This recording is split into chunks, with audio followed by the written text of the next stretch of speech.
Hi, welcome to the City of San Antonio Department of Arts and Culture's Music Artist Forum. My name is Kim LeBlanc, and I'm the Film and Music Commissioner. It's such a pleasure to have you all here today with us, and thanks so much for coming out. I'd like to just give a few quick shout-outs to some of the folks who made this forum possible, and then without any further ado, we'll get started with this panel discussion pretty soon, I promise. We really want to thank the talented JoJo Dancer Photography for generously sharing their skills, providing complimentary headshots. Y'all, that just doesn't happen. That's magic. And big thanks to our friends at KPSA for providing a great playlist of San Antonio music for this event and broadcasting the panel discussion over the airwaves. This panel discussion is also being recorded by the URBAN-15 crew here to be shared at a later date. So if you know somebody who wanted to be here tonight and they couldn't make it, let them know that they can still tune in and catch this down the road. As we get going here, I'd like to give a shout out to our Department of Arts and Culture team. I'm biased, but you really could search the world for a harder working and more talented team and come up short. We're super lucky to have Krystal Jones, our director, here tonight, Stacy Norton, our tremendous film, music, and marketing manager, and a woman who needs no introduction to the San Antonio music community, but you better believe we're going to introduce her anyway. Christine Hill, our fabulous promotional services manager. She's a talented musician in her own right, knowledgeable of festivals, venue management. I'm sure she's blushing, but she's the heartbeat of our film and music and marketing team. We're very proud to have her as our skillful moderator of the panel tonight. And I'm going to hand it over to Christine shortly, where she'll take the reins. She's going to tell you about a lot of exciting Department of Arts and Culture resources that we have that are available to musicians working and living here in San Antonio. But I also want to introduce a very special guest that we have joining us.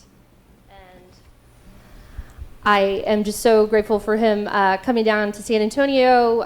Chip Adams is here tonight. He's a community relations and outreach specialist with the Texas Music Office. He runs the music-friendly community program, which San Antonio is a participant of.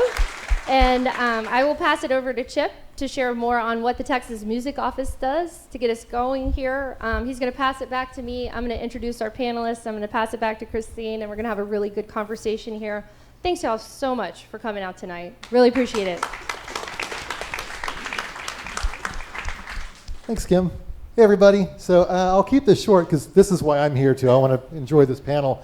But again, my name is Chip Adams. I'm from the Texas Music Office, and just kind of tell you all a quick bit about what we do. How many of y'all actually know about the Texas Music Office? Any of y'all heard about us? So a handful. It's good that I'm here. We're the only state in the nation that has a standalone music office like we do, which I think is a really unique thing. We are housed within economic development and tourism within the governor's office. So really what that means is on a day-to-day basis, we're here to attract new music businesses to our state. We're here to support our existing businesses and support our musicians as well. We do that through a number of programs.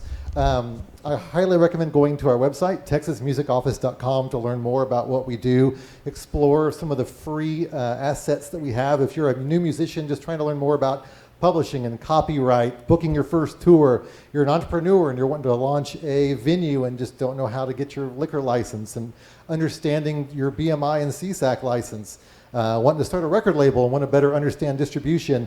These are all things we have on our site for free. So utilize those. We also house the Texas Music Industry Directory, again, the only state that has taken the time to actually pull together as much as we can all of the musicians and businesses and resources we have within the state in a searchable, open to the public directory. So if you're looking for a place to record in Marble Falls, or you're looking for a studio in El Paso or a record store in Galveston, again, this is a place you can go to for free to find those resources. And for y'all, make sure you're listed not only with the City of San Antonio's directory, but with ours as well. We get hit up all the time, bookers looking for regional tours, and we need artists. Guess where they can come and find you? With us. So just a handful of things we do. My day today is with the Music Friendly Texas program. What we've built is a first of its kind network of connected music cities. We help our city governments better understand what y'all do. The music industry is not selling hot dogs or shirts. This is its own thing, and it's very misunderstood. An example is some of our cities who have issues with sound ordinances or issues with load-in zones, and you've got angry musicians and venues shouting at the city, and that doesn't accomplish anything. So we're helping give our cities a much more streamlined mechanism for learning about their music industry and how to support it, how to better treat your local music industry and utilize it. It's great for brand building, it's great for tourism. And we're helping build a regional platform as well, so cities can start doing artist swaps and developing these regionalized tour routes. So the sky is kind of the limit on what this program, I think, is capable of doing. And San Antonio is one of our first 5, I think. It was before I was brought in. I've only been with the TMO for about 3.5 years now. You guys have amazing folks helping support your music industry. I mean, Kim, Christine, Krystal, extraordinary. So make sure if you aren't friends with them, hang out and make sure you chat with them because they're wonderful supporters of what you guys do. Before I pass it over, one thing I do want to recommend, to me, what makes a city successful when it's music friendly is giving you guys a listening post for you to be heard by your city, but also to be heard by each other. Events like this are so key to any city's growth musically. So you're in a room, and I guarantee there's folks you don't know. So when this thing is done, until they kick us out, make sure you make some new friends tonight and find people you can collaborate with, exchange some business cards. That's what makes these things really great, so take advantage of it. Again, you can read more about what we do at texasmusicoffice.com. I'll be around until this thing's done, so happy to chat about my history with radio and record labels and all that junk. But that's that. So looking forward to meeting all of y'all, and I believe now I pass it back over to Kim. Thanks, everybody. Thanks so much, Chip. I'm just going to be over here in the corner, out of sight, hopefully-ish. And I just want to introduce our panelists. We're going to go down the line here. We're going to start with Joaquin Muerte. Born in the barrio of San Felipe in Del Rio, began his professional music career 25 years ago in San Antonio as a street performer, playing percussion and guitar. He has been playing music since he was a child and is a founding member of several local bands that compose original music, Eddie and the Valiants, the San Antunes, and Joaquin, original Texas Chicano soul. Joaquin is a traditional danzante conchero whose roots go back to pre-Hispanic America. You are also working as a community outreach specialist, addressing health literacy and COVID infections in the most vulnerable areas and communities of color in San Antonio. Joaquin's many other titles include vinyl DJ, chef, photographer, gardener, and creative. Please give him a round of applause.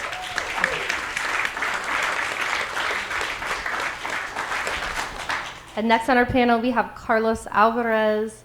Born, raised, and still residing in San Antonio, Texas, Carlos Alvarez is the A&R and publishing director for Dallas-based Azteca Music Group, specializing in the marketing of regional Mexican music, working in the studio with label artists. Most recently, he produced tracks for artists such as Lupita Infante, La Feria de Ojinaga, and I'm sorry. I'm trying, y'all. I'm trying to get through this fast so that these guys can do the talking. I'm so sorry. Most importantly, not most importantly, because everything that Carlos does is important, he has worked on 23 Grammy and Latin Grammy nominated albums, 2 albums that won a Grammy and a Latin Grammy.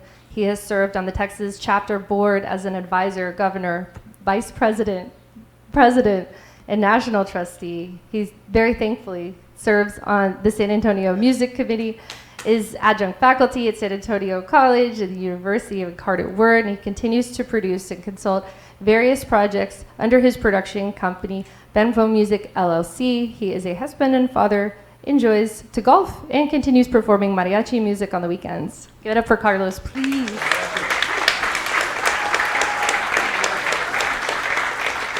Our next talented panelist is Andria Rose.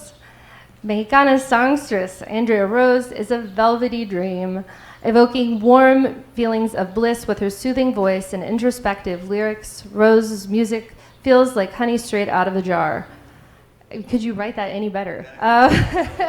Alongside being immersed with different eras and their timeless art, Andria's inspiration is also drawn from modernity, using her personal experiences as a muse to create painterly music. Now she writes and records from the comfort of her own home in San Antonio, Texas. Live, you would find Andria with red lips and a sultry flair, accompanied by a fusion of jazz, pop, and smoky vocals, smooth as caramel. It's no wonder Andria Rose's music has her listeners in a daze.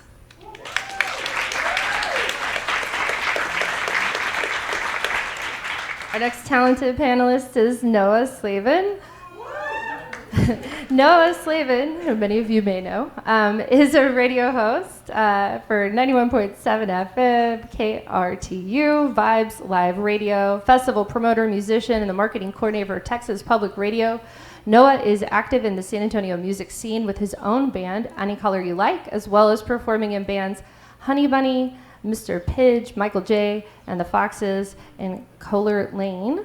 Noah has also performed with an extensive variety of San Antonio and El Paso bands in the past. He currently works full-time as marketing coordinator for Texas Public Radio, where he helps to coordinate TPR music events, such as Summer Night City, which we love working with y'all on, and so many other things as well. At TPR, he works with a team to promote Summer Vibes Live, a local music festival in San Antonio as well. Give it up for Noah. And last but certainly not least, we have Libby Day, who is joining us. And if you didn't know, Libby Day is a doer with a knack for taking ideas from concept to execution, from intimate local showcases to large warehouse parties, theater shows, community-wide celebrations, and more. Libby is dedicated to building and supporting dynamic arts and entertainment sector here in San Antonio with experience in communications and marketing, music marketing, talent buys, ad buys, brand sponsorship and activation, as well as event production. She works to integrate environmental sustainability with entertainment, arts, and culture in the urban core. Libby currently serves as the Director of Communication at the San Antonio Parks Foundation and co-owns Saytex Music, a small business devoted to local and regional music booking, promotion, and event management. Academically trained in urban design and environmental policy, Libby has called San Antonio home since 2008. So give it up for Libby. And with that, I am going to pass it over to Christine Hill, who is going to moderate the heck out of this conversation. Thank you so much, Kip. I appreciate it. And thank you all for being here today. We're really excited to be hosting our first Music Artist Forum with this fine panel of participants. So we're going to jump right in, and I kind of want to start. I know Kim just did a wonderful job sharing y'all's bios with all of us, but I want to dig a little deeper, and Joaquin, we'll start with you.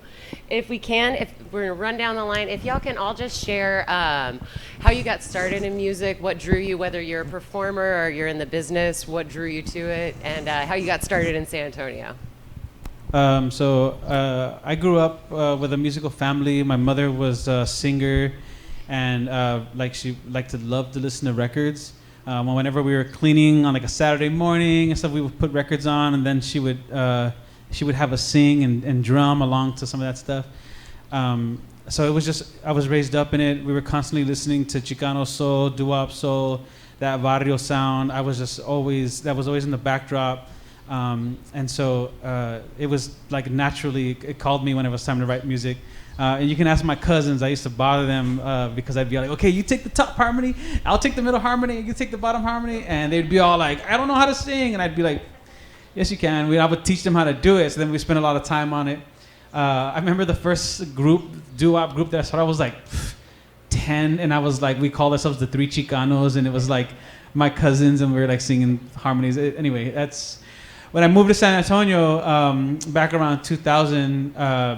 I was like, I wanted to go to college. I was the first of my family to go to college, but I didn't know anything about going to college. I had no guidance whatsoever to go to college. So I just signed up, started going, taking my basics, and then I was trying to figure out how to hustle money, and started playing the guitar at taquerias. And we would do like from taqueria to taqueria, we just hop around playing percussion, playing guitar, singing boleros that I knew that I learned how to sing when I was younger. And sometimes they would give us $20. Sometimes they would give us $200. I think the most I went home with was like $600 from just hopping around the taquerias on Fredericksburg Road from top to bottom. Like went all the way to the top, all to the bottom. And it was a straight hustle. And then someone saw me and they were just like, can you like sing for one of my projects? And I was like, sure. And then they were like, man, we need a drummer. Does anybody know any drummers? I was like, I'll figure it out. Let's do it. And so I learned how to play the drums because the bands were looking for drums. And then I just did it all the time, over and over again. And I started getting called into doing corporate projects and playing drums for my own original projects. But I was a singer. So they were just like, well, who's going to sing? And I was like, well, I'll just sing too, you know? So I was just like singing and drumming, and it was just happening over and over again. And that's just how I got started playing professionally. My first gig was Los Nahualatos as a band at this artist named Michael Marinas for On and Off Fredericksburg Road. It was like one of the first On and Off Fredericksburg Road they ever had, and we played in an artist's front yard. It was just a random. The guy said, "Come play," and we were like, "We're Los Nahualatos." There's like 2 people in the yard. And now, yeah. And now, yeah, Exactly. now we're like, the bigger stages and stuff. But That's yeah, incredible. so I got started. That's a beautiful start. Carlos, what about you? Grew up in the South Side, San Antonio, South San, and I was in band, middle school, high school. Well, like 2 years in high school.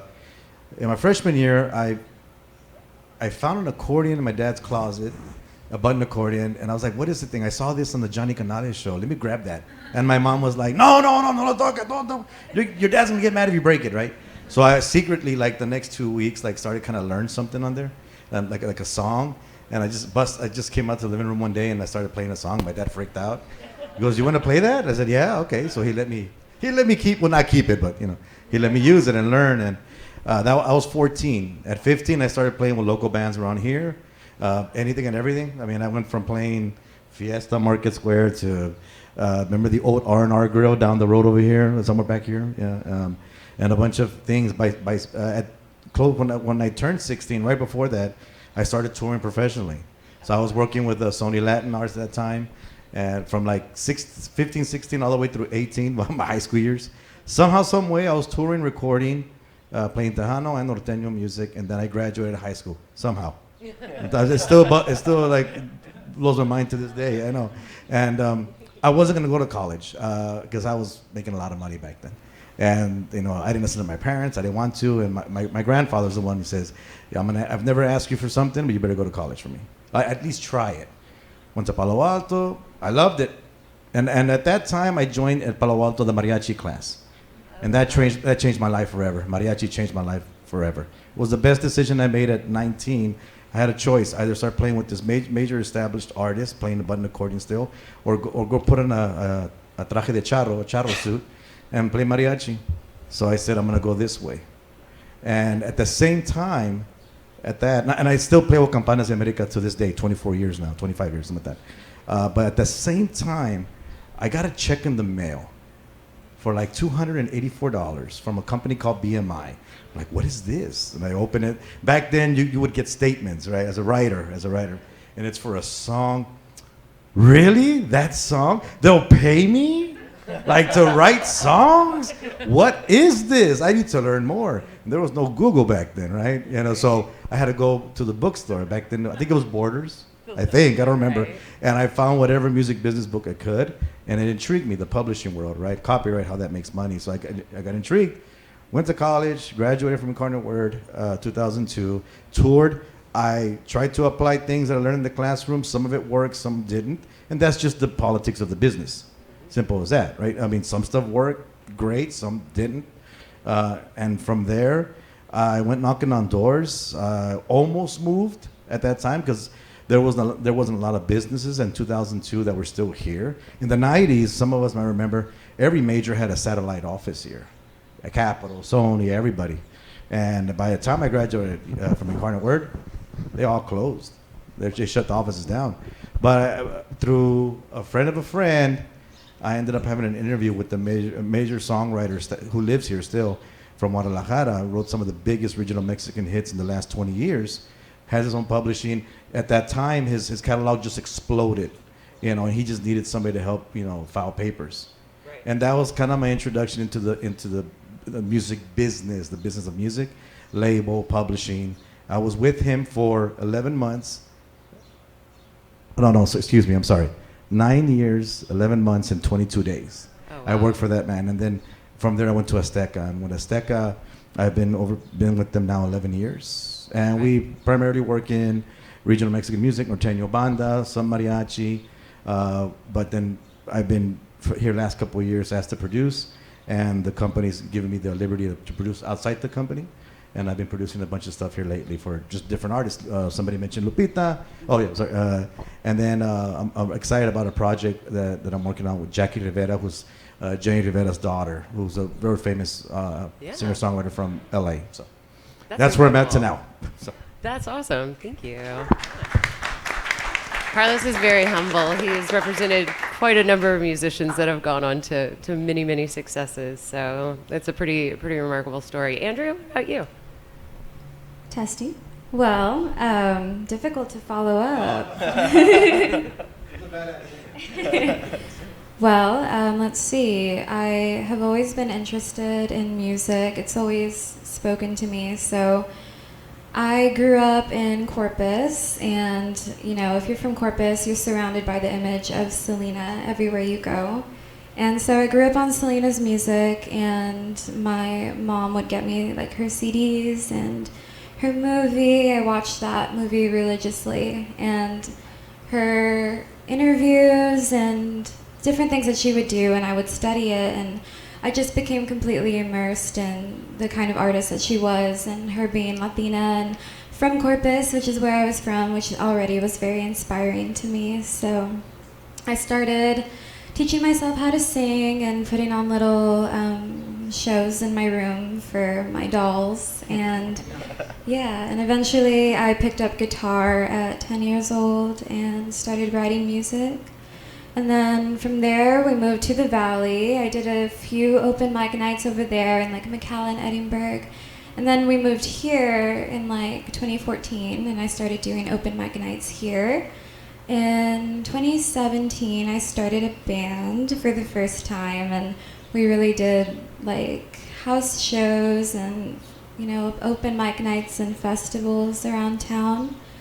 And then from there, I went on my first tour with the Marias, and that was really exciting because that was my first professional thing that I was exposed to. So I was almost like thrown to the dogs, like figure it out, because now you're playing an actual venue and different venues around Texas. So kind of had to figure that out as I like went along. And then from there, I just started playing more opening gigs. I opened for Caliucci's. I collaborated with Miss Libby on that. That's how our paths crossed, and I'm so grateful.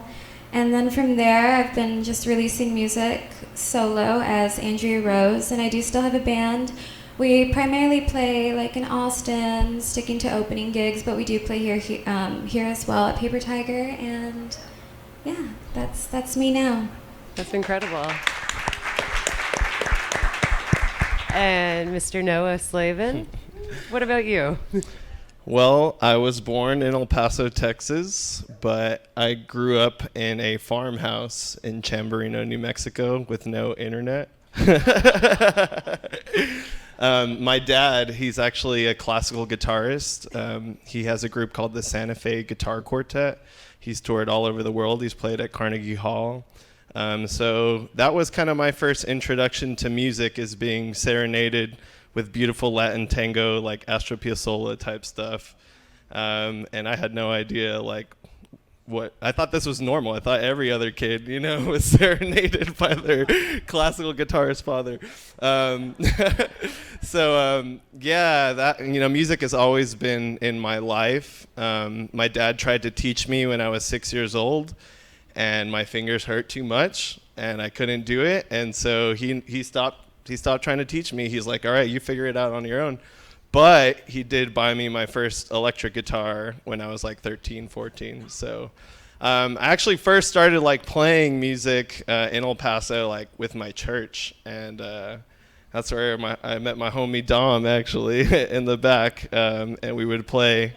And then, from there, I joined many bands in El Paso, from a hip hop to rock, to punk, to kind of like folk and fusion. So I was always playing in El Paso, and when I graduated high school, came to UIW, so I'm also UIW. Didn't graduate though. But you know what? I went for 3 years. So the first band I was ever in was called Akasha Glow. It was me and Dom, our homie Russell. And then, so I was playing guitar with that, and then Dom wanted to do more Mr. Pidge stuff. So I switched roles to bassist, which I actually really love to play bass. And then from there, I joined another band, Or Singer. And so I was playing guitar and bass, and then I started my own band too, Any Color You Like, which had many variations and different band members along the way. But we are a solid foundation now. And then I joined more and more bands. I play in Michael J. and the Foxes currently. I play bass. I play in Honey Bunny. I play guitar. I love Honey Bunny too. I play bass for Kaylor Lane. I fill in with so many bands. Brandon Pattier and Black Gold, Daniel Miller and the Red Roses, MC Squared. So I love music. But yeah, I got my start at UIW. And the first kind of real introduction to the music scene in San Antonio was we were in the music industry club, and me and Dom and Jordan, Josh, and a bunch of other homies, we wanted to start a festival called Vibes Live Music Festival. And so we did. We approached Brick at Blue Star. That was like in 2016, and we threw our first ever local show, and it was a success, and they kept asking us back, so we kept throwing shows. So that was kind of like my introduction to the scene, right? As far as like playing gigs, like actually promoting shows.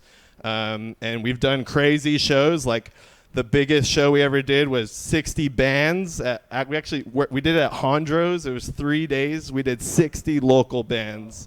It was insane. 20 bands a day. We did Winter Vibes, which was 40 bands at Crazy Cat Music, which used to be on St. Mary's. R.I.P. though. But yeah, we've done that, and then we continue to do it at Brick at Blue Star. So, and meanwhile, I'm doing that, and then me and Dom as well started a radio show on 91.7 KRTU, Vibes Live Radio. So we've been doing that for the past like 4 years, and we've interviewed international, national, and local artists. One of my favorite interviews, Miss Libby Day hooked it up. Javier Reyes from Animals as Leaders. It's like a beautiful prog metal band. But yeah, I mean, we've interviewed tons of local bands and stuff. So I had all these, things going for me, but I had to maintain my day job. So I worked for a big social media company that I can't say because I'm signed under NDA. But I learned advertising, and I learned customer support, and so I had that background. I did that for 3 years. I did call center stuff for 3 years.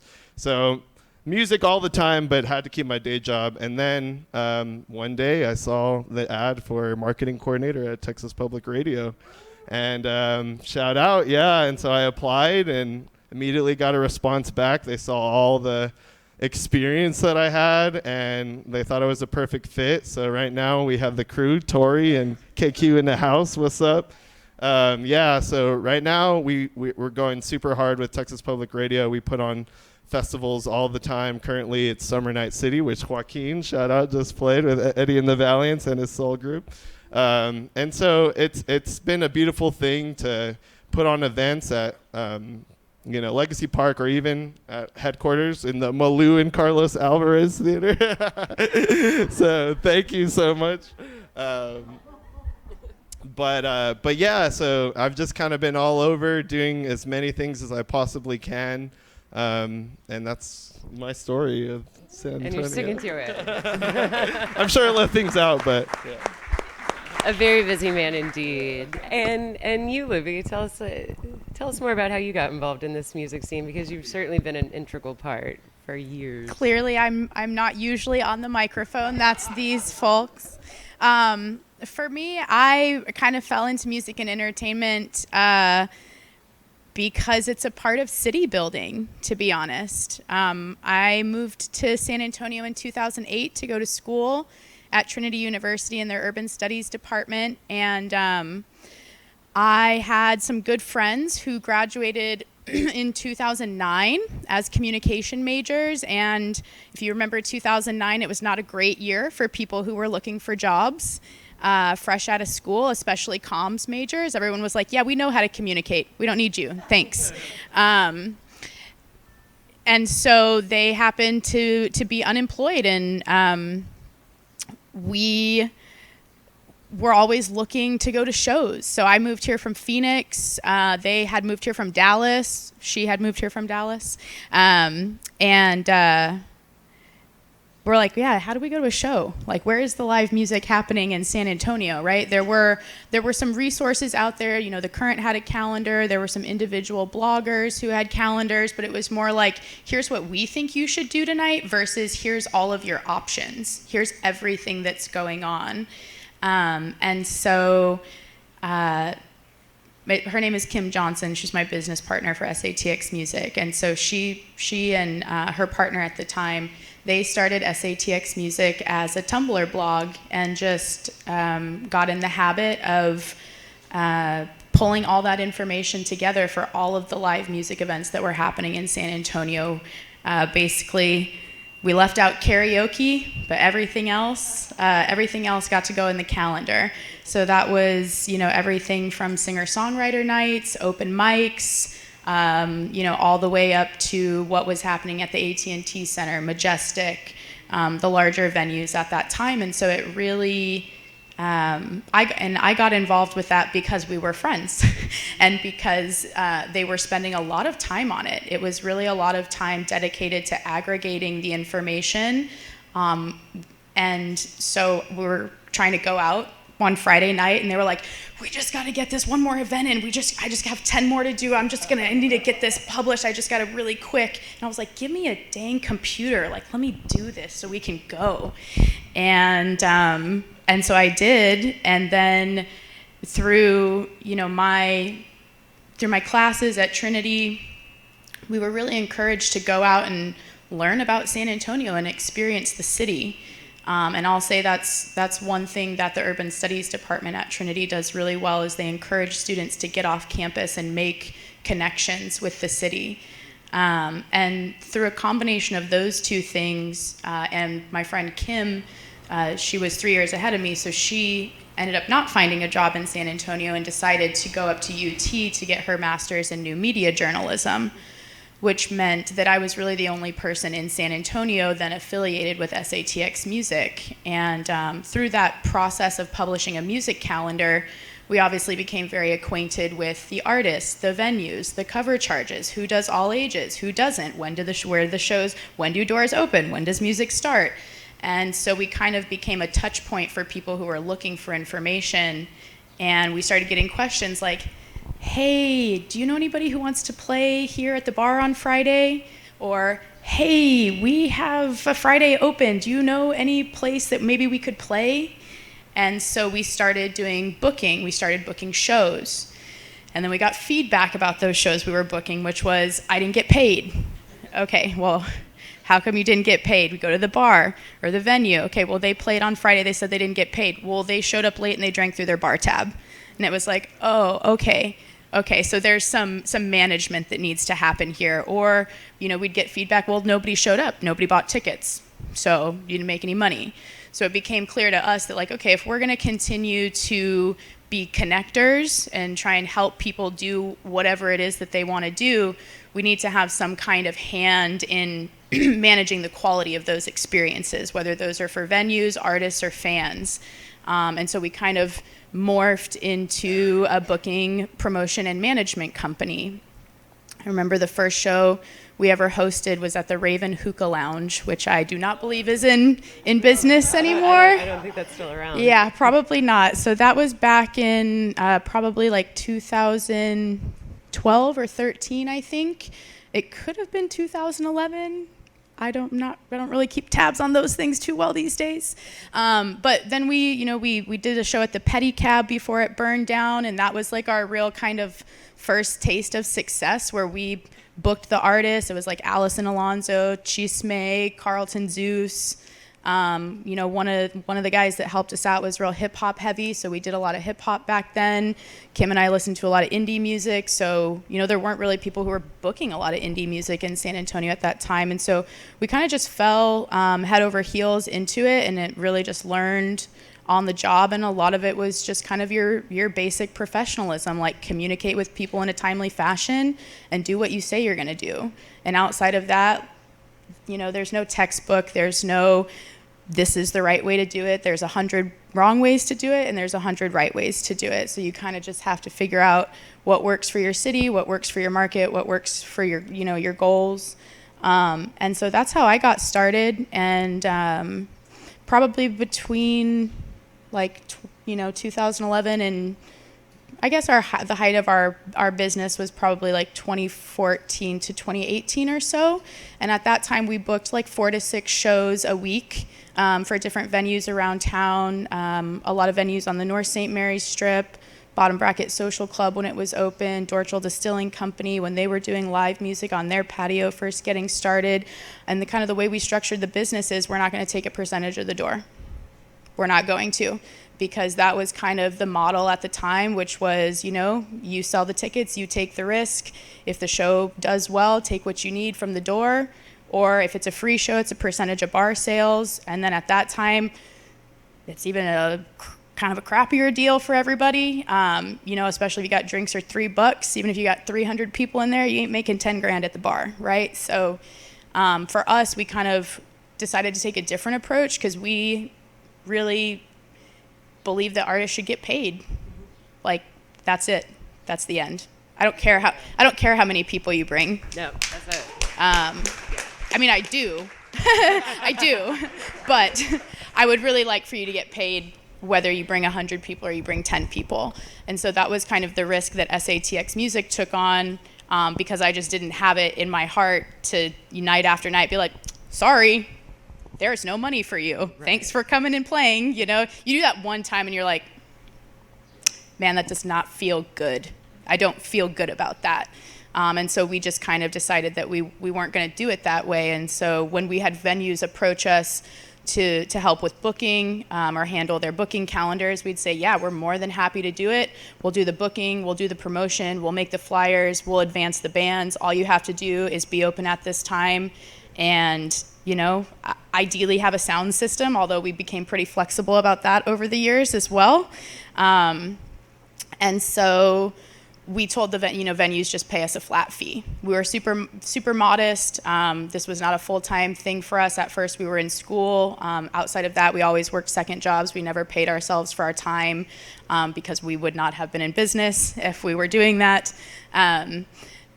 And so that actually worked out. It worked out. It was a good fit for the venues. It was, they still had some risk, but they knew it was taken care of. None of their staff had to become promoters or booking agents or know how to update the calendar or do all of these things. It was really tried to make it seamless for everybody involved. And at that time, I was working on a HUD project on the east side. That was my job straight out of college. I thought I was going to get hired full time on this project through SAHA, and then some random nonprofit out of St. Louis was like, actually, you're going to be contract for us, and we're going to pay you. And I was like, that's amazing. Just please, someone pay me. So I did that for a little while, and then when Do Stuff Media launched their chapter here, Do 210, they launched with staff and then had some changes and approached me about taking their general manager position, which at 24 years old, I was like, man, general manager, that sounds pretty serious. And what I didn't realize until after is general manager of 1.5 staff means that you are also the marketer, the comms person, the ad sales, the finance, you run the internship program, all of that stuff. And so I took that role eagerly because I knew it was a good opportunity. I had no idea what I would be doing, but they basically said, you've been consistently promoting music in San Antonio for long enough for us to think that you know what you're doing, and we'd like for you to do this work. And for me, I was like, okay. Well, and I remember when y'all launched the Do 210 program, because it really was a continuation of the work that you had been doing, and kind of what I want to talk to all of y'all about today, because it's there's such a wealth of artistic talent represented on this stage right now. And so, certainly there's no lack there. But what I'm interested is how you balance those things. Part of being a professional musician is balancing that creativity and that artistic side with the very real business side of booking shows and marketing and promoting yourself, and make sure you're representing yourself in that professional capacity in a way. So I'm really interested to hear how some of y'all handle that on a day-to-day, and where you find the best, areas to focus on for you? What's worked for y'all? I'm a community organizer, a community outreach specialist during the day, and then rehearse just about every night. Each project gets a day of the week, and sometimes that's the weekend too. But a lot of what we do is like we promote one like within my own projects, and as of more lately, recently promoting a lot of rest and exercise, and there's always going to be drinking and partying when the gigs happen. So one of the things that we like to do is we share music with each other.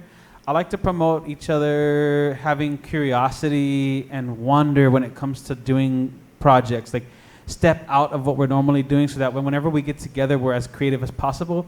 Which, like, every one of my bandmates has a different band, and they do different things. I maintain a schedule, and I look at my schedule every day. I don't have like a Google Calendar, but I have like a document that's like a working document, and I just make sure that my working document is constantly updated. As soon as somebody's offering me a gig, whether it's solid or it's not solid, it's on the calendar, right? And so there might be like so that if there's several days that are with the same, like, okay, this gig is possible, like I'll make sure to follow up and then eliminate those as they go along. But most of the time, whenever I'm asked to play a gig, it's usually pretty solid, and I just make sure that we check the calendar. I was going to ask, is that Google Doc? Is that something that's shared amongst all of your band members? It's not a Google Doc, because Google Doc means that you have to look at a calendar from a distance. It's a notes. It's a word page. So you can see everything as you're scrolling up and down. When you're looking at a Google Calendar, you have to you know what I'm saying? You have to you can't minimize it. Yeah, you have each day. Yeah. But is it shared with your other, do all of your band members have access to it? They have access to see it. They don't have access to edit it. Everybody's in charge of their own. You are the mom. Everybody's in charge of their own. Yeah. But also and I want to say this, it's the patience with the other musicians. Each musician has something going on in their life all the time, every day. It's calling them up, and if they say, hey man, listen, I can't do it. I like to, because I come from an indigenous background, we have been in San Antonio, in South Texas, for tens of thousands of years. There's no immediacy to what we have going on. It's important to have patience with the musicians. I want them to be creative. I want them to have all that going in through the system in their mind. I want them to feel good about it. So there's no what do you mean? We can't make that gig. It's just all right, let's find out what's going on. How can I help you with this kind of situation? Or hey, do you have somebody else that can fit in? And although it may not be the same, there's for me, most importantly is the relationships I have with the people that I'm working with. That's lovely. That's lovely. Andria, I know you do a lot on social media and have worked a lot in that realm. How do you feel like that plays into the business side of your artistic? Yeah. The business side to the music industry is inevitable, and that is something I've learned through trial and error and then just getting started really young. I think the most important thing when you're getting started is establishing a brand and developing and curating that brand to be as refined and polished as possible, while also being true to the kind of artist that you are and the vision that you have for yourself. It's a matter of finding a balance between those two, which is not easy at all, and it definitely does take time. So, as you were saying, with patience, not only with the musicians that you play with, but with yourself too, because it's very easy to get discouraged, but it's something that you have to carefully curate. So definitely branding, marketing is important, and then the booking side of things is also important, and it's a really great opportunity to bring people together to, enjoy the power of music. And for me personally, doing open mic nights and festivals throughout my career, I've gotten to a point where I am fortunately able to be selective of the events that I play if they make sense for my brand. Yeah. Makes sense. Carlos? Do you want to add? Yeah, you were mentioning about how to split that time, right? Yeah. So with me, it is crazy because as much as I am in the studio, I'm behind a desk, behind a laptop, right? Everybody's like, a lot of times, if from different colleges, whatever, like I would love to intern with you. I want to be a record producer. I'm not the guy for you because you're going to be with me behind a laptop, looking at hearing songs or et cetera, ideas, et cetera, et cetera. Eventually, you'll be with me. So, but for me, it has become this splitting hours throughout the day. Creatively speaking, like since I still produce and I still arrange, like I'm at my best that way, arranging or thinking of ideas, stuff like that, creatively in the morning. It used to be at midnight. It used to be, right? But now in this older age, I'm half asleep at 10:30 by now. But so early in the morning, my mind's fresh and I'm putting out ideas. I got my voice memo, blah blah blah blah. By 9:30, everybody's freaking blowing up my phone. Right? If it's not a songwriter sending me a song or asking about something, it's an artist or my team might need something. And so it's that kind of thing where it is kind of a 9 to 5 for me in terms of business. Calls, meetings, Zooms, blah, blah, blah, whatever. And then and the mornings are my creative times and also evenings when I can, depending if what's happening throughout the day. I always tell everybody that two things. I'll tell artists, you can reach me on a Saturday because I was a musician. Yeah. And sometimes, you know what, you throughout the week, you're being creative, whatever, you forget, oh, I forgot to send you that one thing you asked for, and I need to talk to you on Saturday. You can bug me till about 3 p.m. After that, focus on your gig, right? Don't focus on me. Sundays, don't bug up. No. Like I try to do that for me or for family, and I literally put the do not disturb on my phone. Only a few people have my wife's number.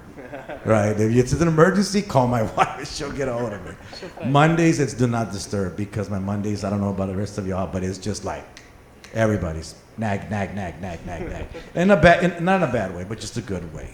So it's trying to find that kind of routine. But in this biz, you try the best to stick to that routine. It's gonna go out of whack sometimes, but find time for yourself too. And one thing about trying to stimulate like your musicians and I don't have a lot of patience. I really I think you should work on his class right there.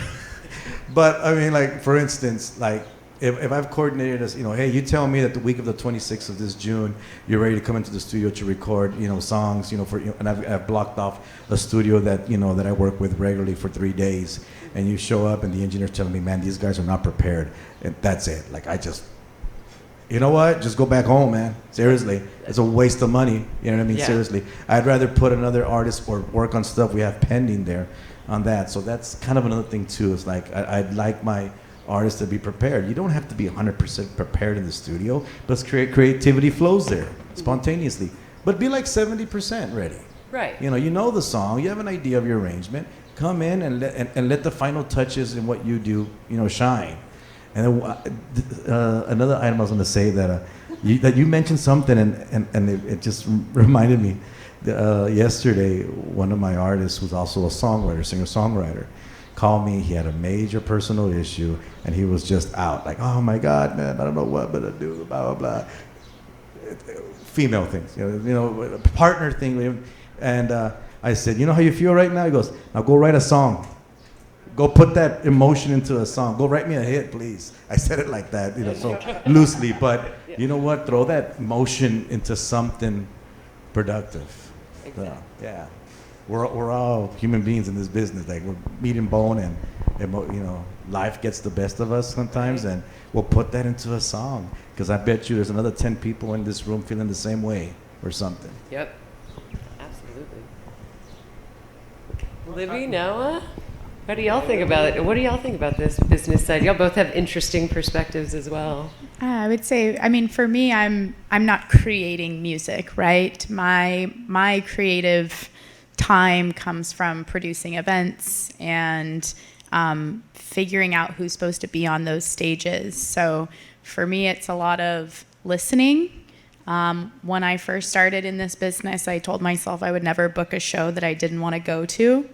And I still try and hold true to that, because if you start doing that, it's not really any fun anymore because you still have to go to the shows most of the time.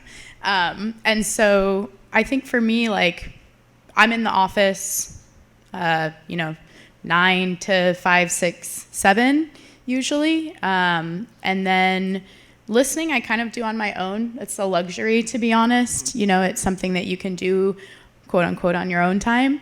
But I always try and kind of two birds, one stone. Also, like spending time with my friends. I'm like, would you guys be down to go see this show? And so, because it's really not possible to like maintain all of your personal relationships and go to like 4 shows a week or something like that, you know, on average, which I think is really important because you can't really experience someone's live performance through a recording, even if it's a really, really good recording, which I encourage all of you to try and have because it does make a difference. But I've definitely watched a recording and been like, maybe that's not the right fit for this event. And then, you know, run into them on a stage somewhere and been like, that's different than I thought that would be. That's better than I thought that would be. So translating, you know, the experience of your live performance into something that is digital is not an easy thing to do, but if you can do it well or find someone who can help you do it well, it makes a difference. But I mean, I don't know. I'm probably better about splitting work and personal time than I used to be. Now I just take longer to respond, to be honest, and I wait till I'm either ready to respond or I have the time. I feel like my work previously was a lot more like putting out fires, you know, like you have to deal with it right now, and now I try and stay ahead of the ball a little bit, and so it's easier to say, okay, I'll do that first thing when I get to the office, or I'll do that first thing tomorrow. But it's, yeah, for me, it's basically between producing events and marketing and creating the events I'm going to market. So it all shakes out in one way or the other. But yeah, I sleep, I ride my bike, I try and drink water. It's about as good as it gets these days. All the important things, certainly. Hydration. So for me, I have to split my brain 3 ways. One as a full-time musician, one as a marketing coordinator, and then one just as a homie. So as a musician, with all the bands that I'm in, much like Joaquin, I put in all the gigs in a calendar, practice 4 or 5 times a week. It's crazy, you know, but it's doable. The power of scheduling. You can conquer anything. So the way I do it, like if I'm filling in for a new band and I got to learn like 10 songs, 15 songs, like I'll spend a day like just nothing but learning music. And so that's, as a professional musician, like you just got to dedicate. You can't put it off to the last minute. Make sure you learn the material. And then of course with the bands that I'm in, you know, we set up dates to practice. But yeah, I'm either practicing or gigging every week, pretty much all the time. So, and I've never lost a gig because I schedule it, you know. So you have to do that as a musician. And then as a full-time marketing coordinator, we do so much. We have so many events all the time. So we have to be on top of it. Like, if it wasn't for my team, I don't know where I'd be. You have to have a strong team with whoever you work with in the professional world. You know, the team is so important. So, you know, we all have our duties. And as far as like when it comes to bands and booking, right? Like, we all love music. We all want to support local music. We love our San Antonio scene, and it's only growing every single day.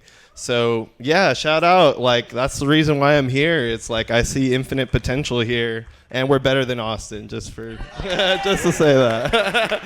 No lie, I just played a gig at Paper Tiger with a band from Austin. I was like, how do you like the scene? They're like, dude, we want to play here all the time. Like Austin sucks. So yeah, sorry, shout out, you know, San Antonio, but shots fired to Austin. Anyways, yeah, so with Texas Public Radio, we definitely want to support our local musicians, and there's so many inquiries all the time, but trust me, I'm playing in the scene as well, so I've probably played with like most of y'all at some point, and I see all the new bands that are coming in, and I see all the new talent, young people too, like crazy good, insane shredders, 14, 15-year-old, like put me to shame, but I love it. I love like finding new music, listening to new music, going to shows, just being blown away by our scene here. And that inspires me, you know. So I'm always suggesting bands. Our team is always suggesting bands. We're always like coming together, depending on the night, right? So like we just had at TPR Noche de Baile, which is like cumbia dance night. So we had like Los Juanos, we had El Combo Oscuro, and then we had Callejeros, Los Callejeros.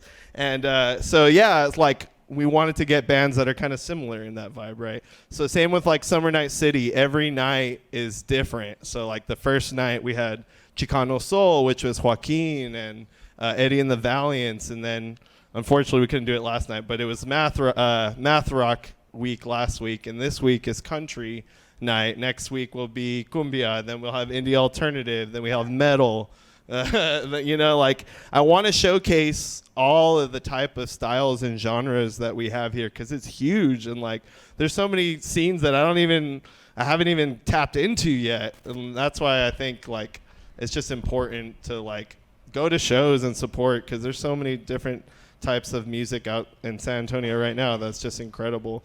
But yeah, so it's like the business is split, right? Like just being a professional musician and then being a professional marketing coordinator, where you gotta make sure everything is good, like from making ads, making flyers, editing our website, making news stories. You know, like you gotta be able to wear all hats and make it happen, you know, plan in advance. So yeah. Well, you do, and you do it well. And for those of you that aren't familiar with the Summer Nights, we give Noah a hand. Great job. Thank you. No, but for those that aren't familiar, the Summer Night Studies take place every Thursday night in Legacy Park.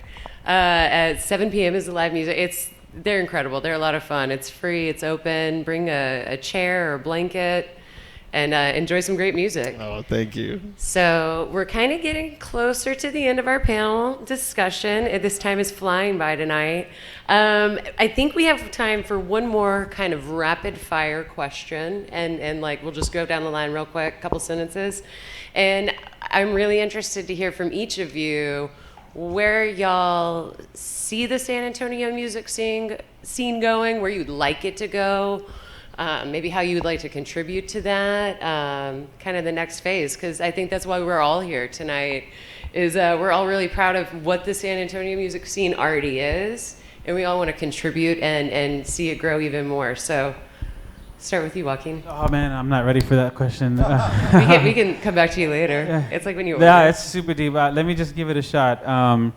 I could see a beautiful intergenerational group of folks. One of the things I got to really enjoy was I got to see Little Joe y La Familia perform at the Guadalupe, and we were able to perform. Eddie and the Valiants opened up for that. There was such like the dynamic of older folks in the crowd and super young folks in the crowd. And so, like, I could see the intergenerational movement with both groups of people, and I think that, you know, I think it was a KRS-One interview that I saw that he said, you know, when older people pay attention to what younger people are doing, right, they see what's in, but that when younger people pay attention to what older people, they can see what happened, right? And so, like, that dialogue needs to happen, but I could already see it growing in the scene, and such a beautiful intergenerational dialogue between musicians and arts, not just musicians, but also all arts, theater. I see the theater scene growing in San Antonio, and musicians, and hopefully the business will make that same move too. Couple of things. From my end, I would say I would love to see. I just came back from Nashville last week, and for a couple meetings, and I know it's kind of cliche to say, oh, Nashville is so cool, but it is what they do there. I mean, if you think about it for a second, from live events to labels to publishing to this, that, and the other digital technology, blah, blah, blah, what they're doing there. If we can start seeing that kind of growth, and I think that is going to revolve around some type of entertainment district, like a true entertainment district, you know, where that's the hub. You know, from live events to marketing to label, whatever you want to call us, on the creative end, right? On the recording industry end. And I think those kind of sectors, those kind of things will be really cool, but it needs to have that hub. that two connector? That's a great question. I think after COVID kind of alleviating, it reminds all of us just how important live music is and the amazing feeling of watching a live band and seeing your favorite song live, because it's not the same when you hear it digitally. I'm very grateful. It was really hard. I'm sure all of you know how hard it was to just be quarantined and be so deprived of like art, aside from like what was on your phone or what was on TV. And as an artist, like that, we really like took a hit, and we really had to learn, acclimate to digitize what we do. But I think with COVID being alleviated, we are all kind of getting more comfortable with coming together, and I see the city growing so much with people moving from so many different like areas of the world, and we're expanding at a rapid rate, and I foresee it just getting bigger and more artists, you know, being attracted to the scene. And I am so grateful to be here. I wouldn't be who I am today if it wasn't for San Antonio and the opportunities that I've gotten here. So I'm really grateful, and I am looking forward to contributing to it with, you know, with live shows, with helping out in any way that I can, with doing things like this. Like I'm excited. Really, I am. Yeah, I think San Antonio is the place to be. I'm so glad I moved here from El Paso. No regrets. San Antonio has made me who I am today. All the opportunities with all of y'all, everyone in the house who I know, and from playing shows to putting on shows, I've seen such incredible talent, and it's just, I'm humbled. I'm so honored to be here. I don't want to go anywhere. Like, I see us growing exponentially, like. And it was the right move because, you know, just doing what I love in all forms of music has gotten me these incredible opportunities. So I want to give back in that way. I want to help bring people together. I want to promote music on the radio, local music. I want to promote bands, put on shows. Doesn't matter where I am. I'm always down to support a local musician, and I'm just very grateful for all of these opportunities, and I think San Antonio is just, it's gonna pop off. Like, don't sleep on us, because we're already a giant, and it's only gonna get bigger and better as time goes on. So, and I will add to that. I would say just like obviously I could talk for a long time about that, but I think a couple key things that, one, we've had in some form or fashion in the past and that we need to kind of reinvest in is editorial. People who are writing about local music, who are doing album reviews, who are doing show reviews, who are doing show previews, who are talking about it. And the reality is that editorial is unfortunately tied with ad dollars right now. There needs to be some infusion of resources to support outlets who are covering local music, because we don't have that right now to any large extent, right? There's people who are doing it and they need support. That's something that SATX Music would love to do, but I personally cannot afford to spend 10 cents a word on that because we don't sell advertising. And I already sell sponsorships for the Parks Foundation, but we're not an editorial outlet, right? So it's like we have to figure out how to disconnect content from ad dollars when it comes to local music. Second would be supporting all ages live music spaces. That was a really big thing when SATX Music was booking regularly. Was we had 3 venues maybe as options where you could do all ages shows. There's probably about 3 venues right now that do all ages shows that aren't 5,000 cap or more, right? So figuring out how to create and support spaces that are inclusive and accessible to music lovers and listeners of all ages. And that's a big reason why I do booking, why I work at the Parks Foundation, right? Guess who can go to parks? Everybody. And so that's been a big thing that I really enjoy about my job now, is being able to bring quality live entertainment to public spaces. which is not going to be successful for everybody. We're in a very unique position where that is literally what our organization was designed to do, among a few other things. But public programming in parks is the largest thing that I focus on a daily basis at the Parks Foundation. And I think that that's how you build knowledge and appreciation, right? Is giving people the opportunity to experience live music where they want to be.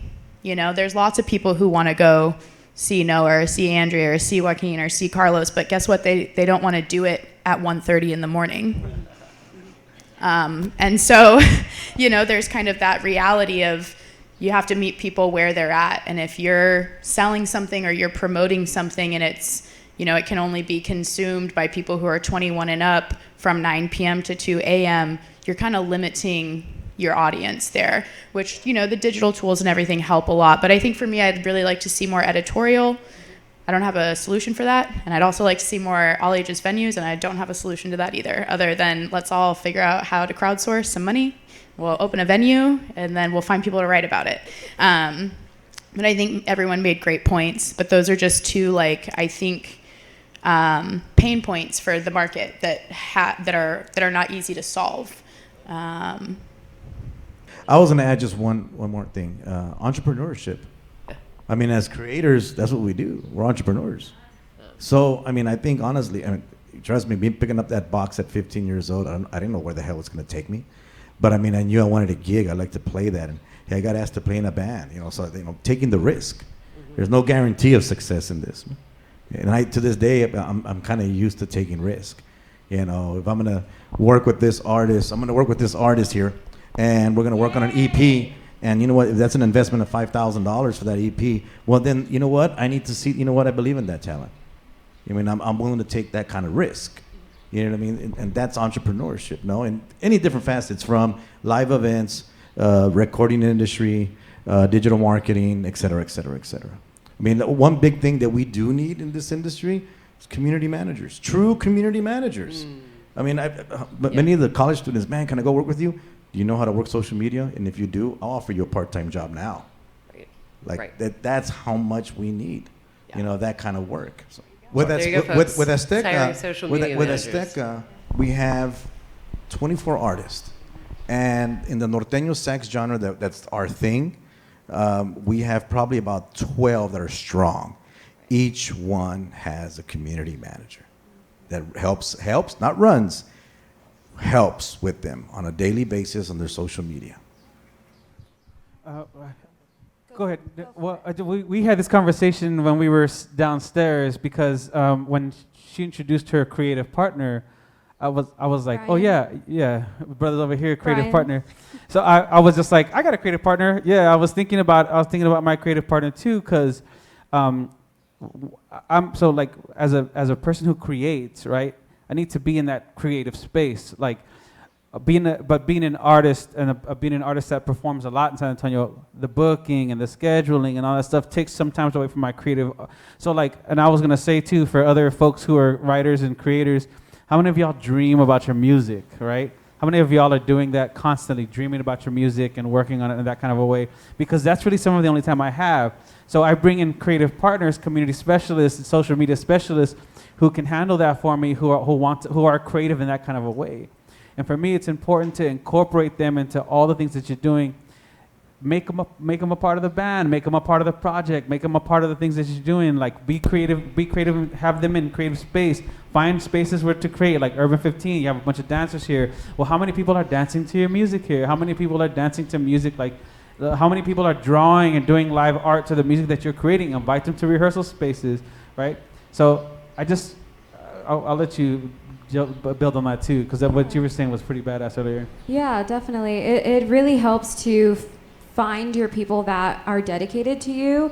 And again, it's just through trial and error. Not everyone you work with is going to work out, but some are, and it's going to be wonderful. Like Brian, my creative partner over there, helps me photograph, does my videos, helps me write the music, and it's a very special connection. But it took trial and error to find someone like that. But going off of social media manager as well, I just recently signed a management deal, and I do have someone who helps me figure out what to post because it's hard. You have to be a marketer, an influencer, a writer, a producer, I don't even know. You have so many titles as an artist, and it's really nice to have help. Especially nowadays. Especially nowadays. Absolutely. Well, gosh, you guys, I think those are all some really, really great ideas. And I know that us here at the Department of Arts and Culture, and myself on a personal level as a musician myself, share a lot of the same hopes and dreams and desires and strong feelings and everything about the future of the San Antonio music scene, how amazing it already is, and how much we can do to make it even better. And so I will throw a quick plug in just so that y'all are all aware. And if anybody would like to discuss more after this, please come find me, Kim, Stacy. We'd be happy to tell you more. We also have literature on our table, but some of the resources that we provide through the City of San Antonio's Department of Arts and Culture is the artist registry on our website. This is a free resource that you can sign up. You can create your own profile for yourself or for your band. It's kind of like what Chip from the Texas Music Office was saying earlier. When we get approached to looking for local musicians or somebody to book, if people have an event, that's the resource that we point them to. It's a fully searchable database, and it's also open for all types of genres, because I know a lot of musicians and artists are multidisciplinary. So if you're a musician but also a painter, you can have all those things listed on your profile. So it's a really, really great resource that I really recommend y'all checking out. Also, we have our individual artist grant opportunities. That information is on our website. There's a QR code over there. Love to talk to y'all more about that. And then finally, last but certainly not least, we do the Local Music Artist Spotlight Program.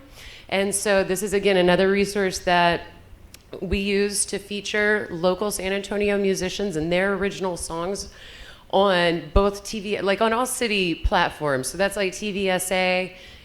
Certain songs do get featured to be played before all city council meetings and things like that. So again, all this information is on our website. We've got some really handy QR codes over there. And again, anybody on our team would love to talk to you more. If y'all have any questions, just come find us.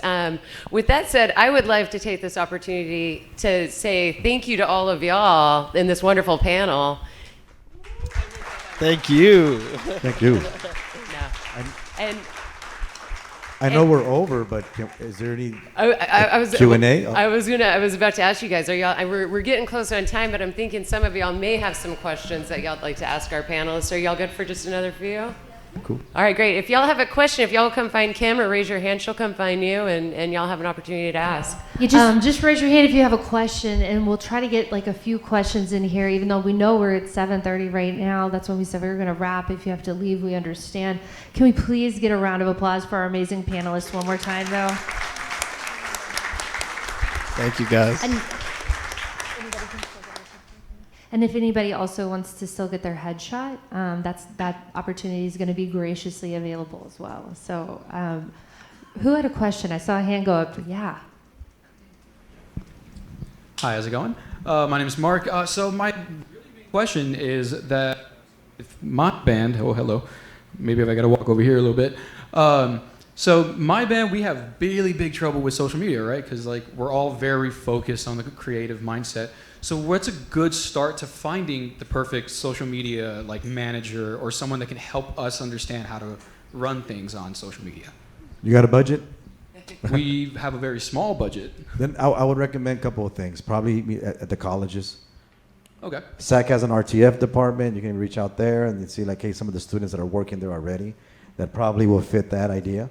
And through that department, we already have them kind of doing certain things there. We have the Fred stock. We have a couple of things that happen throughout the year. So they already have some understanding of what they need to do from a social media standpoint for artists. Awesome, Yeah. Thank you. That's And one. So San Antonio RTF, you said, right? Yeah, SAC, the RTF department. I think there's a... Well, I was just gonna say, how many members are y'all in the band? There's 4 of us. So I'm from the streets. Rascuache has been my thing. I have been managing and handling my own stuff for a long, long time. And I would say line up with your bandmates. What is your colors? What are your pictures? What are the videos that you want to align the message with? And then do it together. 1, 2, 3, 4. You have 4 different people who can help post.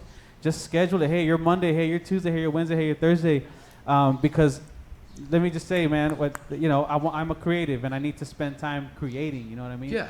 But sometimes we just need to all kind of. So in my band, everybody has a password, and they all work the social media, and so everybody helps paint the picture. And but sometimes Thursday's a little too colorful because that's when my homeboy who likes to do mushrooms does that. That's cool. Then Thursday is mushroom day for our social media. You know what I mean? Yeah, I didn't even think of that. That's awesome. Yeah. I'm gonna add to that because, if you can do that, great. Because a couple of artists that we use over there that we have at Azteca, one of them, the guy just embraced, the lead singer of this one band, embraced social media big time.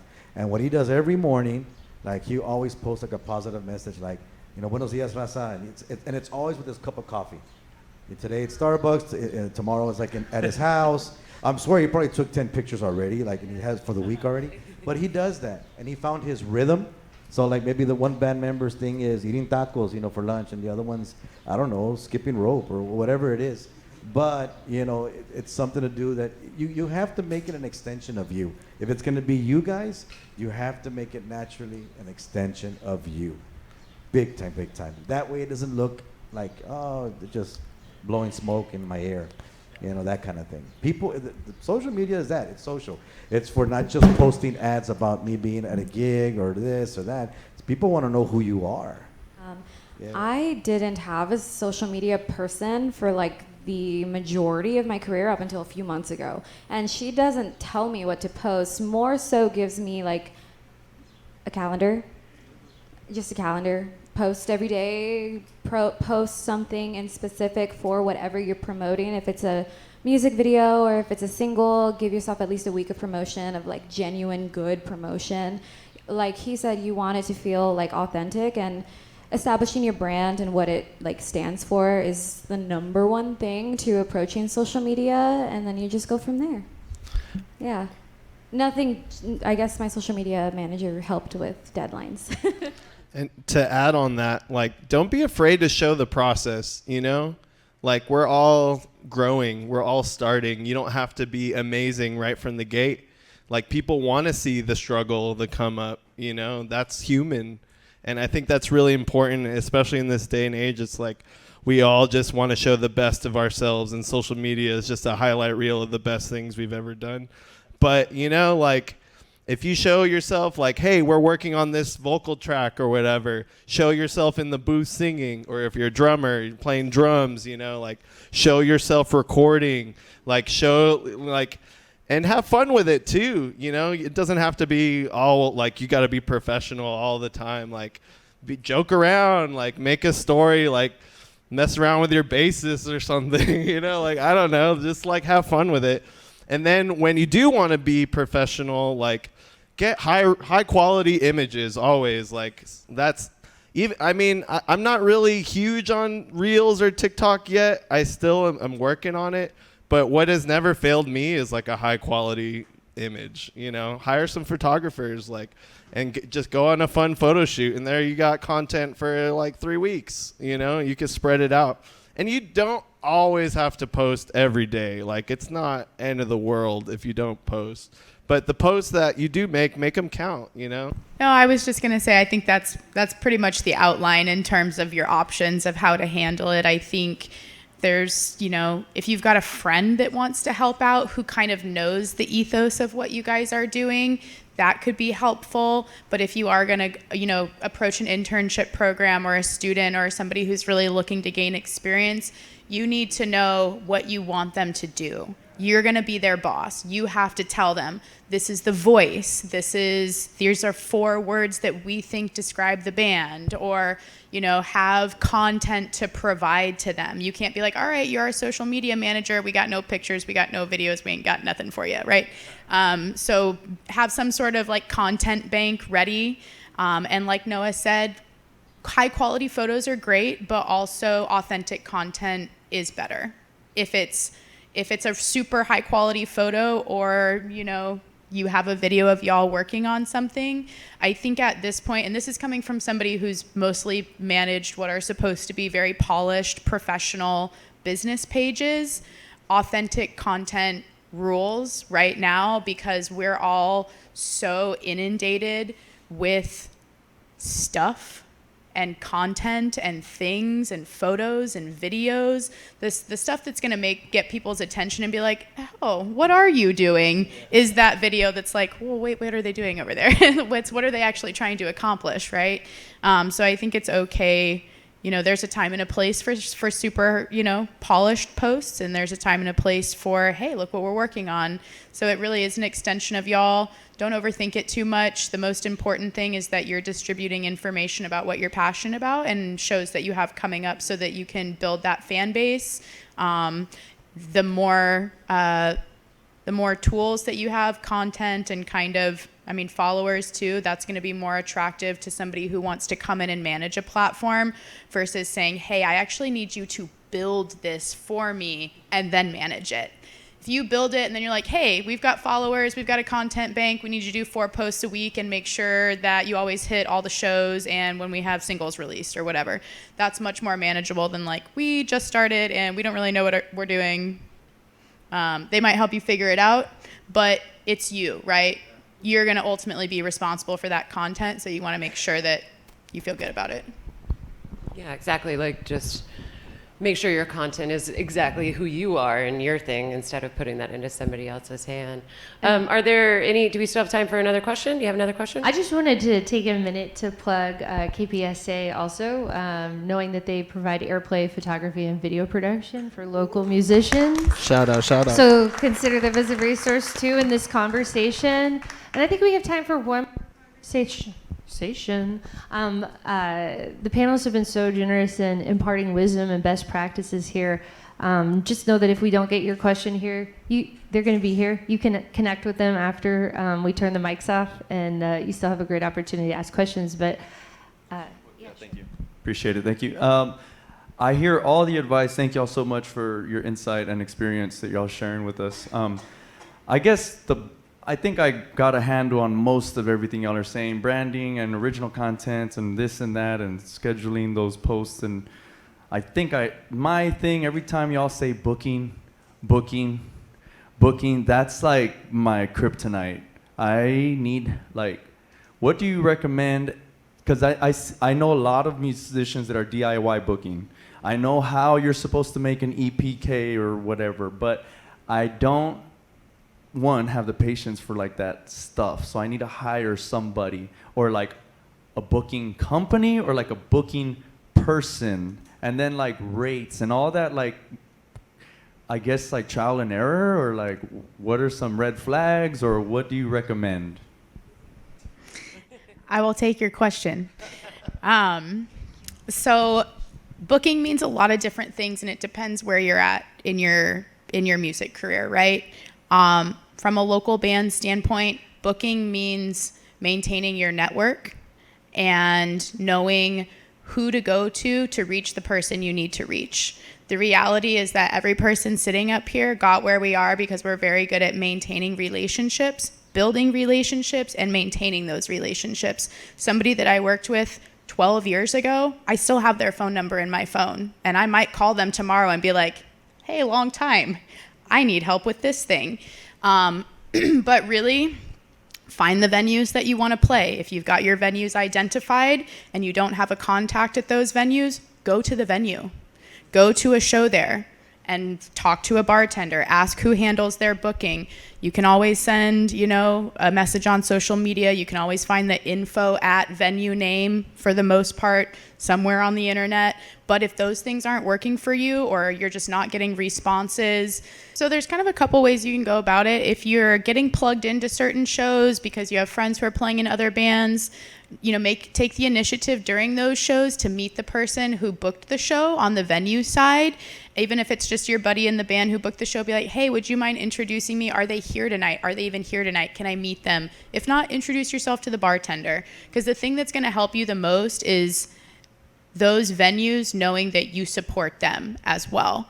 And I think that's there's always going to be that give and take and that reciprocity in any professional relationship, no matter what industry you're in. If you're eventually going to need something from someone, you better start figuring out what you can do for them. because everybody's just trying to make it till the end of the day and do the job that they're supposed to do. If you know what an EPK is, make sure you have one. If you don't want to do it yourself, find somebody to help you, whether you're going to pay them, or it'll be an intern, or it'll be somebody who you think their band has a great EPK. Ask them what platform they use. Ask them, who took your photos? Did you guys write your bio yourself, or did you ask somebody to write it for you? That can be a really difficult thing. I know lots of bands who are like, I don't want to put myself in a box. I don't want to be this genre. I don't want to be this. I want to be able to do it all. And that's fine. You can do it all. But if you do not have a 100-word description of what all of that is, I do not want to book you. End of story. If I have to, and I have done this so many times, I will write your bio. Because I'm not putting a ticket link up there or writing a press release and being like, XYZ band is playing. Cool. What's that mean? What's that experience going to be like? So having that information when I do booking on behalf of other artists, like out of town or trying to help route tours or something like that, first thing the venue asks for, bio, photos, everything, so that they can put the show on sale. But really, relationships, trial and error, make sure that you're using the tools that are at your disposal, and those are your relationships. So if you're not getting somewhere, physically go to that place and see what their shows are like. Can I add? Yeah. So to add on that, for me, what has always worked and what I truly believe a law of the universe is, the more you put in is the amount you'll get back, And so that's been my strategy since day one, San Antonio, support everyone, because you never know, because one day, a band will be like, hey, you were cool. You came to my show.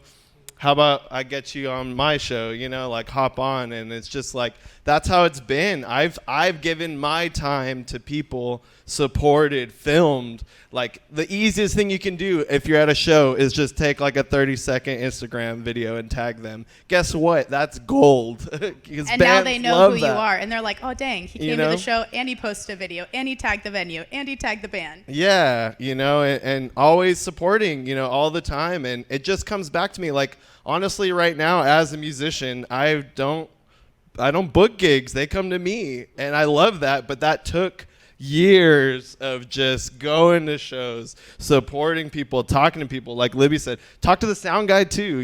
Make friends with the sound guy. If you're playing at a venue, be like, hey, thanks for doing sound for me. And just always connecting. Networking is key, because then, like I said, the more you give, it's gonna come right back, and then you won't have to worry about booking. It's gonna come to you. But that's my piece on it, is like, if you want it to come to you, you give first, So, yeah. I think that's a great, I think that's a pretty great place to end it, and on a really, really positive note. And I would be remiss if I did not just tag on and add, because it was a thought that came to mind while Libby was talking about not wanting to book bands without bios or without an EPK, and kind of some questions about that. When I spoke about that artist registry that our department offers, it's essentially like an EPK toolkit. So it's a really great resource, so I recommend you checking it out. And on that note, you guys, thank y'all all so much. Let's give them all another round of applause, please. This is a really, really great discussion.